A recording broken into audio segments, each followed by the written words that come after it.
Hello and welcome back to Euro Transfer Talk, where we assemble once again to round up the latest rumours and gossip surrounding the continent's best players. Remember to leave your thoughts about which of these moves is most likely to happen, spark some debate and have some fun in the comments. Let's get started. With the talk about Ousmane Dembele's potential move to Chelsea growing louder and louder, it's clear that Christensen and Rudiger won't be the only players leaving Stamford Bridge this summer. With the likes of Havertz, Ziyech, Werner, Pulisic and Hudson-Odoi all fighting for the opportunity to play alongside regular starter Mason Mount, if the Barcelona flyer arrives this summer, one forward will almost definitely leave.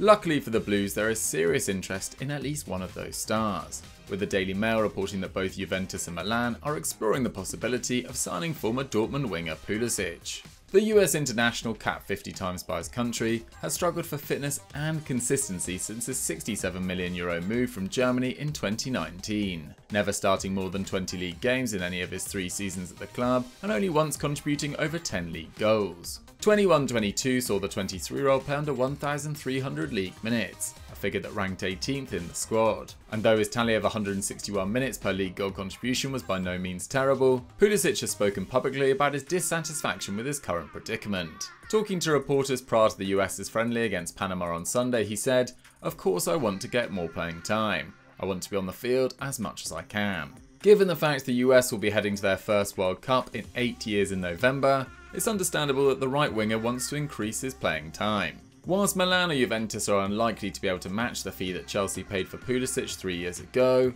he would certainly represent a step up on the likes of Salamakers or Bernardeschi, who scored 2 league goals between them in 21-22 in over 3,200 minutes of action.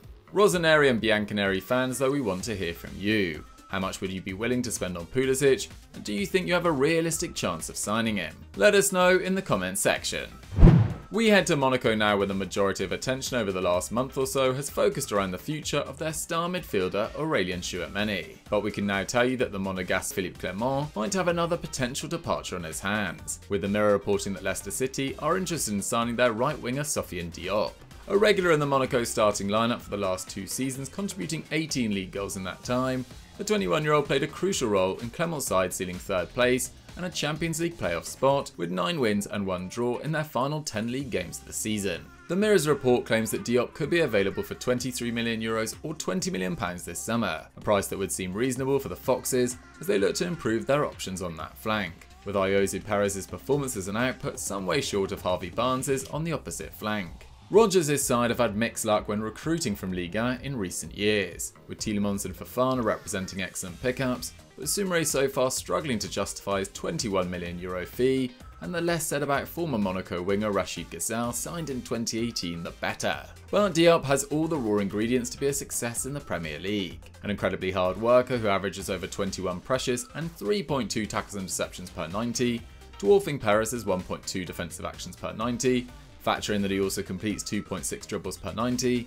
a tally that puts him in the top 10% of wingers and attacking midfielders in Europe's top 5 leagues, and it's clear that at just 21, Diop seems destined for a career at the top level. A regular starter for the French youth teams, scoring 4 goals and 8 under-21 appearances to date, we can't help feel that Diop is exactly the sort of signing Rodgers and Leicester should be targeting. We'd be big fans of this, but let's see whether they can get it over the line.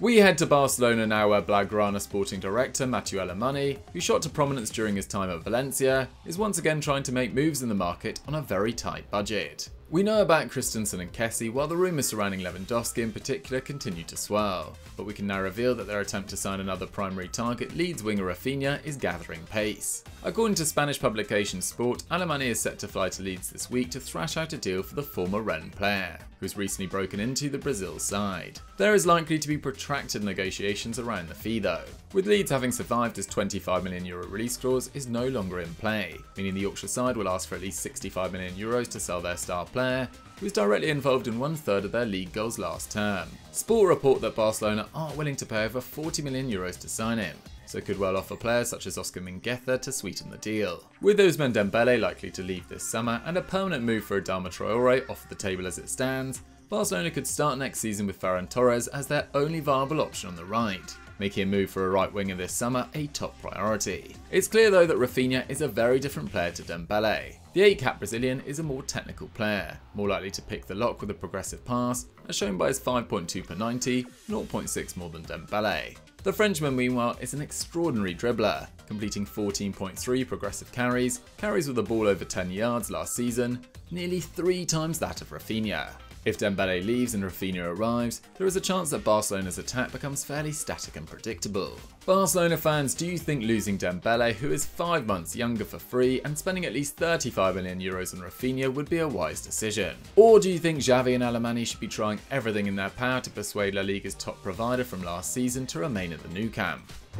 We head to Newcastle now, the birthplace of endless transfer rumours this summer, where we have further news about their targets. Journalist Jack Talbot, who works for numerous publications including The Guardian, Times and Mirror, claims that Atletico Madrid's Renan Lodi is their dream option for their left-back slot. Matt Targett was on loan at St James's Park in the second half of 21-22, but their interest in a permanent move for him has reportedly cooled, and the Athletic are now reporting that he could join newly promoted Fulham. With Lodi valued at just 26 million euros by Atletico Madrid, he could represent a reasonably priced upgrade in that position. Whilst Targett didn't let anyone down with his performances on Tyneside, 24-year-old Lodi with his 15 caps for Brazil and 27 Champions League games under his belt would bring some additional quality to Howe's squad. That's not all though, with respected journalist Nicola Shearer claiming that the Magpies are also interested in bringing Juventus midfielder Adrien Rabiot to St James's Park. Shearer tweeted over the weekend that the old lady were looking for 50 million euros to sell the 27-year-old this summer, and that Man United was surprisingly set to offer competition.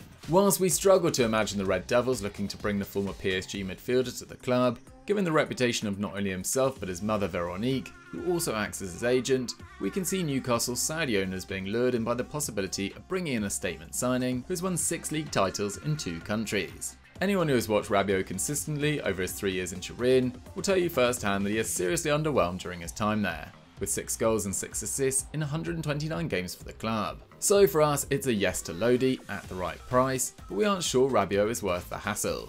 Someone like Gladbach's Florian Neuhaus or Kouadio Kone would be a much better investment. Disagree though? Explain why below. And finally, we bring you a story which didn't originate from a newspaper, a journalist or an internet gossip column, but from a player themselves, Tammy Abraham. Yes, that's right, that's because a video has emerged of the Roma star chatting to Trent Alexander-Arnold on England duty, saying, "Trent, good luck, I'm joining you guys next season." Now, in all likelihood, this is a joke between 2 teammates, and for all we know, he isn't even directly talking about a move to Liverpool. But with Origi set to join Milan, a move that could be completed before this video goes live, and Sadio Mane expected to join Bayern Munich, the Champions League finalists will in all likelihood target a forward this summer, especially with the futures of Minamino and Oxlade-Chamberlain uncertain. Now, Abraham only joined the Giallorossi last summer in a €40 million move from Chelsea, who retain an option to buy him back in 2023. But he put in an excellent debut campaign, notching 27 goals and 4 assists in 52 appearances for Jose Mourinho's men as they finished 6th and won the Conference League. Having operated at 0.73 expected goals and assists per 90, just 0.07 behind Sadio Mane, if Abraham replicated that form in England, he'd be a worthy replacement on output alone. But given the fact he costs at least €60 million and can only play centrally, he is unlikely to be Klopp's first choice this summer. Liverpool fans, what do you think about this move? Is Abraham a good fit for Klopp's philosophy, or would you prefer to sign a more versatile alternative like Nkunku? Go crazy with your answers in the comments section. So guys, that was Euro transfer talk for another week. What did you guys think of the stories? I hope you enjoyed them. Let me know your thoughts in the comments down below. If you've enjoyed this video, why don't you leave a comment and subscribe to Euro Football Daily, and I'll catch you next time.